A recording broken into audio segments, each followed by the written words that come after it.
Hello दोस्तों, कैसे हैं आप लोग। आशा करूँगा कि आप लोग ठीक ही होंगे। आज के वीडियो में मैं आपको दीपक जी के साथ में घटी एक सच्ची घटना सुनाने जा रहा हूँ। सो वीडियो को एंड तक ज़रूर सुनिएगा। यह घटना मैंने ढूंढ के निकाली है रेडिट से। यह घटना मुझे दीपक नाम के एक अकाउंट से मिली है जो कि सुनने में बहुत ही इंटरेस्टिंग है। सो वीडियो का एंड तक ज़रूर सुनिएगा और ऐसे ही हॉरर स्टोरीज़ रोज़ सुनने के लिए आप सब्सक्राइब कर सकते हैं कार्तिक वन। और अब आगे की कहानी मैं आपको सुनाऊंगा दीपक जी के पॉइंट ऑफ व्यू से। मेरा नाम दीपक है। ये घटना मेरे साथ घटी थी 2012 में। दरअसल हुआ ये था कि 2012 में मैं और मेरा एक और दोस्त जिसका नाम हिमांशु था, हम लोग मार्केट गए हुए थे कुछ सामान लेने के लिए। मैं सामान जो है बहुत ही ज़्यादा ख़रीदने वाला था, जिस वजह से मैंने मेरे दोस्त हिमांशु को हेल्प के लिए बुला लिया था।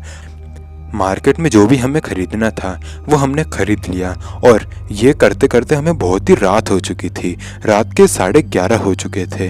हमारा मार्केट हमारे घर से थोड़ा दूर पड़ता था, जिस वजह से हमें आने जाने में बहुत देरी होती थी। हमने मार्केट से सारा सामान ख़रीद लिया था।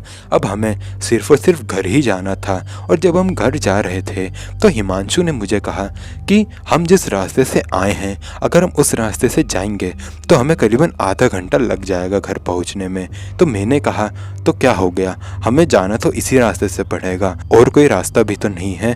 तो उसने मुझे कहा कि यहीं साइड में से एक रास्ता जाता है जो कि शॉर्टकट है हमारे घर की तरफ जाने का। मैंने उसे कहा कि इस रास्ते के बारे में तो मैंने कभी नहीं सुना। तो उसने मुझे बताया कि ये रास्ते के बारे में उसे पता है और ये रास्ता हमें 15 मिनट में ही हमारे घर पहुंचा देगा।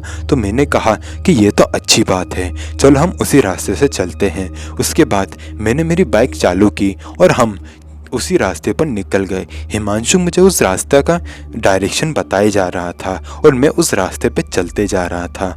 सबसे ज़्यादा हैरानी की बात यह है कि वो रोड बिल्कुल खाली थी, वहाँ एक चिड़ी भी नहीं उड़ रही थी।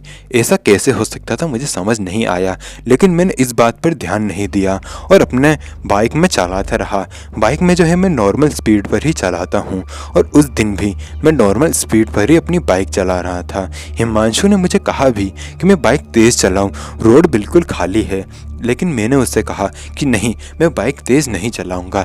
जिस स्पीड से मैं आया था उसी स्पीड से मैं जाऊंगा। और हम लोग हमारी बाइक चला रहे थे और थोड़ी बहुत बातें कर रहे थे। फिर थोड़ी आगे जाने के बाद हमें एक शमशान घाट का गेट दिखाई दिया। उसके पास से गुजरते ही मुझे हद से ज़्यादा ठंड लगने लग गई। वो ठंड अचानक से मुझे लगना शुरू हो गई थी। मैंने हिमांशु को कहा कि हिमांशु, मुझे इतनी ठंड क्यों लग रही है। तो हिमांशु ने भी मुझे कहा कि उसे भी बहुत ठंड लग रही है। ऐसा क्या हो गया जो इतनी ठंड लगने लग गई। फिर इतनी ज़्यादा ठंड लग रही थी कि मैंने मेरे बाइक को तेज़ी से भगा लिया। लेकिन जैसे ही मैंने मेरे बाइक को तेज़ी से भगाया तो हमें पीछे से एक औरत के चिल्लाने की आवाज़ आई और हम दोनों जैसे ही पीछे पलटे तो मैंने देखा कि एक औरत जो बहुत तेज़ी से उड़ते हुए, चलते हुए नहीं, उड़ते हुए हमारी तरफ आ रही है। उसे देखकर मैं और हिमांशु बहुत ज़्यादा डर गए और हम लोग बाइक को भगाते हुए अपने घर आ गए। मैं बाइक बहुत तेज़ भगा रहा था, इतनी तेज़ मैंने बाइक अपनी ज़िंदगी में कभी नहीं भगाई थी। घर पहुंचने के बाद मैंने और हिमांशु ने चैन की सांस ली। मैंने हिमांशु को पूछा कि यार ये क्या था जो अभी अभी हमारे साथ हुआ। तो हिमांशु ने मुझे कहा कि वो आदमी बहुत ही ज़्यादा डरावना था। मैंने हिमांशु को कहा क्या आदमी, लेकिन वो तो एक औरत थी जो कि बहुत ही डरावनी सी लग रही थी। तो हिमांशु ने मुझे कहा कि अरे नहीं, वो कोई औरत नहीं बल्कि एक आदमी था जिसे मैंने अपनी आंखों से देखा था। मैंने हिमांशु को बताया कि अरे क्या बात कर रहे हो, मैंने तो एक औरत को देखा है, तुम आदमी क्यों कह रहे हो। लेकिन हिमांशु अपनी बात पर अड़ा रहा और वो मुझे कह रहा था कि उसने तो एक आदमी को ही देखा था। ये बात मुझे आज तक समझ नहीं आई कि ऐसा कैसे हो सकता है कि हम दोनों ने देखा तो एक ही चीज़ को, लेकिन मुझे वो चीज़ एक औरत दिखाई दी और हिमांशु को वो चीज़ एक आदमी दिखाई दी।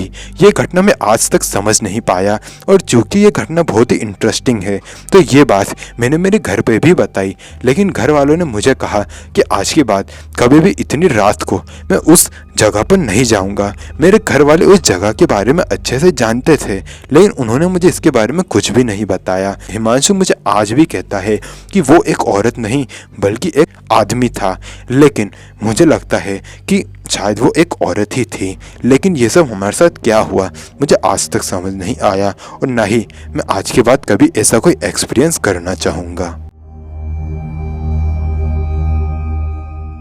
तो दोस्तों, ये वीडियो होता है यहीं ख़त्म। आशा करूँगा कि वीडियो पसंद आई होगी। वीडियो पसंद आई तो वीडियो को लाइक कीजिएगा, और ऐसे ही हॉरर स्टोरीज सुनने के लिए सब्सक्राइब कीजिएगा कार्तिक वन। मिलते हैं नेक्स्ट वीडियो में, तब तक के लिए जय हिंद, जय भारत।